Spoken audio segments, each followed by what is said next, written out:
Before we start, do me a quick favor and leave a like, subscribe if you haven't already, and drop a comment. Now, let's get moving. What's up guys, that guy the pencil here, and let us discuss a battle of two heroes chosen by fate. Those who guide their respective worlds to survival and prosperity. The transforming guardians of light. Let us discuss the battle between Goku, the Saiyan from Earth of Dragon Ball, versus Sora, the child of destiny from Kingdom Hearts. Now, to clarify things, we're going to be using Goku from the Dragon Ball Super anime with his stamina from the Dragon Ball Super manga, and Sora from Kingdom Hearts 3. You'll soon see what I mean. Now, Goku is extremely powerful. How powerful? Well, multiversal pretty simply. How so? Well, going off the anime and Super Saiyan God, Goku and Beerus are repeatedly stated to be threats to the entire Universe 7 macrocosm, and were even destroying it just by punching when Goku had no control. Goku then proceeds to consume the power of Super Saiyan God into his base form, and that makes his base universal. Really, Universal Plus, considering the Universe 7 macrocosm contains infinite galaxies just in the living universe, and other realms within the Universe 7 macrocosm are around universe size, if not multi-galaxy sized. So, pretty darn big, honestly. And that means Goku in base is already around Universal Plus as early as the end of the Battle of Gods arc in the anime.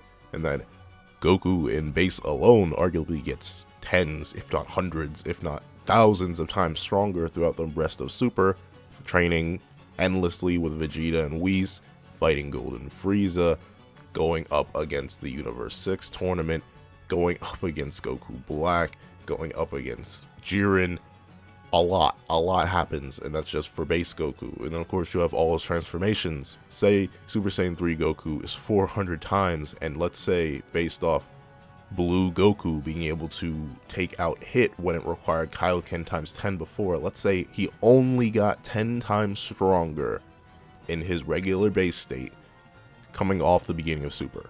And that's massive lowball, by the way. That's insane lowball. But even then, that means Super Saiyan 3 would be just around 4,000 times universal. Just Super Saiyan 3. Not to talk of Super Saiyan God, not to talk of Super Saiyan Blue, not to talk of Ultra Instinct. Multipliers for those are argued as well, but let's just say 2 times 2 times 2. It's really simple, and I'm being really simple because I do plan to make an entire video going on Goku's actual respective strength when you go through and consider Zenkai Boost and how much training would amp him at certain times in the anime. Really, he's more so in the many, I'd say around large thousands, if not millions, in terms of universal attack potency, multiversal attack potency. That's the thing. He can destroy upwards of thousands of universes, most likely way more, considering how insane the transformations of Super Saiyan God, Super Saiyan Blue, and especially Ultra Instinct are, and with how many Zenkai boosts he's gotten over the course of the anime. So that's pretty insane. He's definitely a multiversal threat, and that's impressive. Moving on to Sora. Sora, it's pretty simple. I've scaled him before. Sora is a multiversal threat himself, considering he is able to fight and defeat Xehanort, who at the time was wielding the Keyblade, and the Keyblade, or the X-Blade, gave Xehanort full access to the power of Kingdom Hearts. And the thing with the full power of Kingdom Hearts is that Kingdom Hearts is what spawned the entire Kingdom Hearts multiverse. Every world in Kingdom Hearts, worlds as in the quote-unquote planets that they visit, is actually its own unique time space, its own unique universe with their own unique time flows. Each world is individual, each world is around universe size, and there are countless numbers of them just in the realm of light alone. And then there's the parallel realm, the realm of darkness, and then there's the realm of nothing, there's the realm in between. Sora beat that. He beat that with Donald and Goofy, and he managed to do that. So Sora definitely multiversal to a high scale, considering he's defeated someone who was wielding the power of countless multiverses, not just a limited number count. So there's that. Moving on to speed. There are really two ways to take Goku's speed, just like there are two ways to take Sora's speed. You could either say he's quadrillions, if not much higher in terms of speed of light, times the speed of light, considering how early he really hits speed of light in Dragon Ball in general. You can argue where it begins. You could say it starts around the Saiyan saga, you could say it starts around late, or not late, mid Frieza saga, you can say whichever you want, but even if you want to push it as far back as possible and say Goku only hit light speed when he turned Super Saiyan against Frieza, that Goku is so astronomically inferior to the Goku at the end of Super that it would make sense for him to be quadrillions and just insanely beyond faster than light. Massively faster than light plus, put simply, because going into calculations is also another thing I plan to do, but not for this video. However, there's another way to take Goku's speed. You could argue he has an accessible speed, which comes from him moving in a time, well, actually no, moving in a place with no time. He moved in the destroyed timeline, which Zeno destroyed pretty easily. He did no problem. And there are arguments about whether or not the world of Void has time, considering it's a realm of nothingness, but for the benefit of the doubt, let's just say an accessible speed. And then, of course, he has all his transformations. If Goku's able to move around those places in base and fight in those places in base, then he should be perfectly fine to multiply that however many times he needs. And same case for Sora. You could go with he's many times faster than light, considering how drastically he scales above characters who can fight characters like Ventus and characters like Roxas, who are in those massively faster than light plus ranges. However, you can easily get Sora to inaccessible speed tiers too, because when you look at it, you can just see that Sora is able to move and fight within the realm of darkness, a place that is stated multiple times to have no time at all. They are easily inaccessible speed, and just like Goku with his transformations, Sora does scale like drastically above Father Heartless. Insanely, but like in a different dimension than Father Heartless, because he's stated to be a higher dimensional being, as that's what's required to fight and forge the Keyblade. But yeah, Sora's massively beyond inaccessible speed too, because even the most Father of Heartless can just chill moving around the realm of darkness, no problem at all. So there you go, there's their speed. For their abilities, Goku, he's not basic per se. He has good abilities. He has instant transmission, which allows him to teleport. He's going to be an Ultra Instinct for this fight, so he has the dodge hacks and attack hacks where he doesn't have to worry about thinking for his attacks. He just does it automatically. Then, of course, he has the Kamehameha and all of them. He has the Super Kamehameha as well. And then, of course, he has his martial arts abilities. Considering he's already going to be an Ultra Instinct, I don't see Kaioken being all too useful. And I suppose he could use the Spirit Bomb if he really wanted to, but Sora's pure of heart, like the purest of heart in his entire verse, arguably. So I'm not sure the Spirit Bomb would work unless we do have the theory that, hey, if the Spirit Bomb needs to kill something, oh, it'll kill something, alright. If we go with that theory, then yes, Goku can use the Spirit Bomb if he really needs to. And he also has access to the Mafuba, but I don't think he carries a sealing container on him, so I'm not sure if he can use that.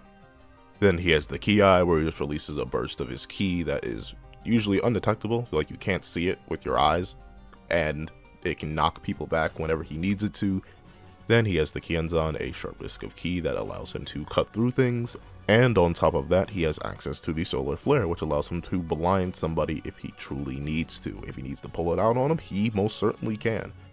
All his transformations are going to be sort of useless except for Ultra Instinct, because I'm going to be starting him off in Ultra Instinct, preferably. If he starts in base, it's not going to go too well for him. However, let's move on to Sora's abilities. Sora is your basic mage. He has access to fire spells, blizzard spells, air spells, healing spells, lightning spells. He has access to water spells. He has access to a lot. He can also swing at you. That's just about it. Kingdom Hearts 3 Sora is really simple.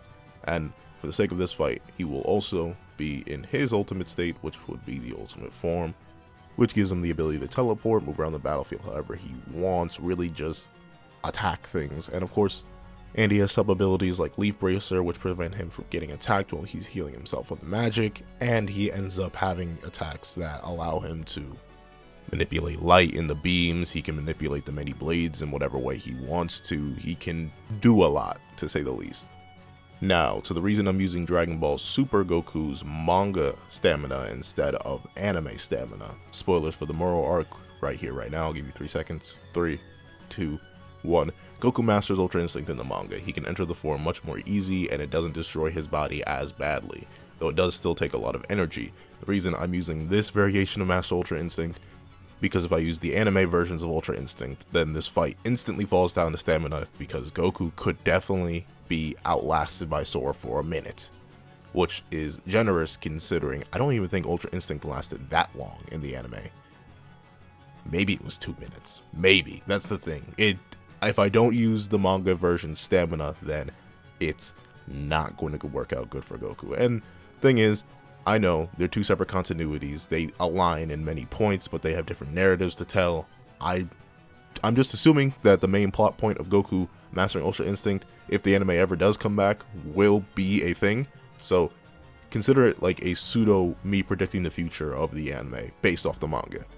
Now, for the actual fight, this is actually really interesting, mainly because of how relative the two characters are. In terms of speed, they are extremely relative to one another, easily clashing in terms of just raw speed, considering they're both in the inaccessible speed tier to many various degrees higher than just the basic accessible speed tier, because they're just massively stronger than a lot of other characters in that speed tier, whether it be for base Goku just being himself, and or it be Sora scaling above Father Heartless. They're both multiversal, however, this is where the issue comes in a bit for Goku, because Goku is multiversal based off multiplication. He has set levels of multiversal, like you can do calculations and sort of figure out an actual number. Meanwhile, Sora has the attack potency to destroy countless universes, so that's the difference.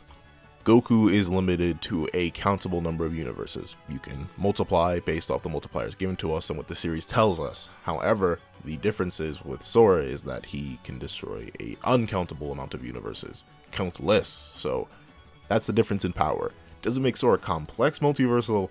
I don't think so. But regardless, that does make Sora a bit stronger, mainly because you're going countable versus uncountable. While it's not infinite, if we had statements for Sora destroying an infinite amount of universes, then maybe we could get a complex multiversal. But even then, I still think there are limits that keep Sora from hitting complex multiversal, despite him being a higher dimensional being. That's another issue. Sora is confirmed to be a higher dimensional being. Meanwhile, there's a lot of debate of whether or not Goku is. Well, I admittedly don't know enough about higher dimensions, so I'm just going off what is said. I'd rather not confuse anything, so I'm just going to go with the idea that Goku is a being who may have levels of higher power based off his ability to destroy universes, but rather lacks it in terms of the fact that he's still a three-dimensional being, while Sora could be a person who has that higher uncountable universe destroying power while being a higher dimensional being, because he's outright stated to be he helped forge the Keyblade. So there's that. However, I still think the fight would be fantastic, mainly because of the similar speed, because the thing with Sora in a lot of his fights is due to him being inaccessible. While it's not the highest speed tier or anything, they're still immeasurable and omnipresent. It's still pretty darn fast, so usually blitzes a lot of the people he fights. Meanwhile, Goku, especially with Ultra Instinct, is going to be super slippery, like insanely slippery. Like Goku's going to be dodging pretty much everything. However, what I can see Sora do is what he does to a lot of his opponents and adapt. He's going to out-adapt Goku. And that may sound crazy since Goku's a Saiyan, but realize Ultra Instinct isn't perfect. It can still be hit. It can still be grabbed, it can still be tricked. Master Ultra Instinct is not a perfect dodge everything when I need to dodge everything no matter what. It is something that can be grabbed, it is something that can be hit, it is something that can be forced to block, which is unexpected, but it's something that is going to happen. So I could see Sora eventually figuring Goku out, especially considering Sora would definitely outlast Goku. And you may be wondering, well, wait, Pencil, didn't you say that you're going to be using manga Goku, so shouldn't he have more stamina? Yes, but Goku has no way to heal himself. Mastered Ultra Instinct, while it is easier to maintain, still does take a lot of energy out of Goku, and Goku really has no way to heal himself. If Goku accidentally gets hit by a glancing blow from Sora, which is entirely possible since Master Ultra Instinct isn't perfect in dodging everything, he's holding that damage. Meanwhile, whatever amounts of damage that Goku gets on Sora is one Kiraga away, and considering that Goku isn't stronger than Sora, Leaf Bracer would definitely keep Sora protected while he's casting Cure, meaning that he can just consistently stay in the fight. both do have ludicrously high stamina, constantly fight equals back to back to back. Sora in the case of the True Organization 13, and in terms of Goku, just the entire tournament and power back to back to back to back. However, Sora has a way to maintain himself while Goku doesn't. Sora is stronger while Goku isn't. Their speed is extremely relative, and you could even hypothetically make arguments for them being just exactly equal, if not Goku being a little bit faster. However, the thing that really gets Goku here is that he has no way to put Sora down. If he tries to use the Spirit Bomb, he's leaving himself way too open to anything. If he uses a Super Kamehameha, which would be good, he's not going to clear the uncountable power gap that's between him and Sora. Sora is just a bit too strong for Goku in my mind, and which is weird to say considering how strong Goku is, but yeah, Goku does still have limits. That's why he constantly breaks them, and I think the fight would still just be pure spectacle to watch, because you got to realize how insane Goku is at combat. So with that relative speed, with that almost equal speed, it would just be Goku dodging, throwing things out, trying to figure out what would work. And it's going to be Sora literally hunting Goku down. Especially if he's in Ultimate form and Goku's in Ultra Instinct, you're going to see both pull out things they've never pulled out before.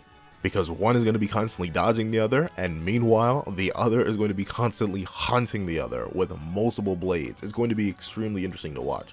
And for an equal stats fight, where I just remove all power gap, all power difference, I actually think this gets 10 times more interesting. And I actually think, considering if it comes to the question, will Leaf Bracer hold up in an equal stats fight? And if it does, can Goku finish off Sora before Sora can cast Kuraga? And I think it's likely. I think if Goku manages to do something, if Goku manages to land a Kienzan on a Sora who is not ready for it, he's likely going to get cut in half. And honestly, we haven't seen Sora come back from that. Could he maybe use the power of waking? Possibly, but if he's sliced in half, I'm not sure if that one's going to work too well. And that's the interesting thing. I think Goku has a much higher chance of winning against someone who has equal stats to him, because he does have, despite his list of techniques being limited, it still is very, very good. The dodge hacks would work a lot better, because the hits that Goku would be landing would actually matter, and it would be just as difficult for Sora to land hits, because now they're purely equal in speed, and the dodge hacks is still kicking in. But that's all. I think this fight would be super interesting. I wish I had the actual capability to draw a lot of it, because it just sounds so much fun to me. And so what you guys think in the comment section down below. Do you think that Goku does have a chance in an equal stats fight? Did I miss something about Goku? Does he have those like uncountable destruction of universe levels of power? Does he? Like, I'll admit, I could be caught lacking. So if he does, I want to see it, because I feel like a fight where they're both like equal, like not base to base, but equal in terms of power would be super interesting. Tell me what you guys think in the comment section down below. And thank you guys so much for watching. Please remember to like, share, comment, and subscribe. And I hope you guys have a wonderful day. This is That Guy with a Pencil, writing off.